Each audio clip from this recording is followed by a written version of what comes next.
In today's weekly 4K review roundup video, I have a pair of John Wayne Kino Lorber titles, as well as Wong Kar-wai's Chungking Express from the Criterion Collection. Both Kino titles included slipcovers and the usual casing from Criterion. All three of these were purchased from Amazon. And in addition, I also got the Basic Instinct and King of New York 4K Steelbooks directly from Lionsgate Limited. These are only available at Lionsgate Limited, but I will not be doing quick reviews for both of these. I will be giving these each their separate review in the coming days. To start things off, Sansa of Iwo Jima has an aspect ratio of 137:1, native 4K resolution, and it supports HDR10 and Dolby Vision. I've seen this film a few times, and it's definitely one of the better John Wayne war movies. This film was made just after World War II, and with the conflict still fresh in people's minds, it's always felt a bit more authentic in what it portrays. Kino's transfer of the film on 4K is a result of a restoration from the original camera negative.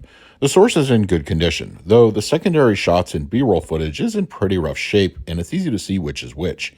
Detail enhancement is very good in regard to textures. The film's grayscale is nicely emboldened with Dolby Vision. Whites are generally stable and don't appear blown out, and blacks are also dialed in well. The 2.0 mono track has a good showing. I didn't detect any of the audible shortcomings from the old Blu-ray. In film, action is presented well, dialogue is clean from start to finish. As far as extras, there is an audio commentary and a legacy making-of featuring Leonard Maltin. For the picture quality, I scored this one an A-, and for the audio, a B. Both the picture and audio have a good presence on 4K and are certainly worth considering an upgrade from the old Blu-ray. For the extras, I graded them a C+. Nothing too exciting here outside of the audio commentary and making of. New buyers will still find value though. Donovan's Reef on 4K has an aspect ratio of 185:1 with native 4K resolution, and it supports HDR10 and Dolby Vision. I seriously believe that director John Ford doesn't get recognized nearly enough when it comes to his films where he takes on comedy. Donovan's Reef has a simple premise, but its characters and situations that elevate it, plus the Hawaiian setting certainly doesn't hurt. It's a fun, at times zany movie and endlessly rewatchable. Kino utilized the restoration for the film for its debut on 4K. The source condition is very clean, only a few minor instances of specks here and there. Image clarity does show more realized textures and detail. As there was no previous version on Blu-ray, I'm not able to compare it, but it does look visually solid in 4K. Both HDR and Dolby Vision are included, and it gives the early 60s Hawaiian setting a nice bit of flourish. Day scenes are quite striking, as are the variety of clothing and set pieces. Skin tones are naturally warm and look good. Black levels show proper depth, and shadow detail is firmly on point.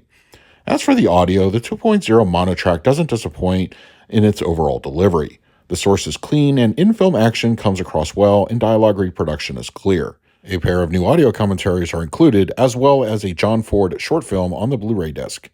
For the picture quality, I gave it an A-. Kino's transfer has a solid showing and presents a nicely realized visual experience.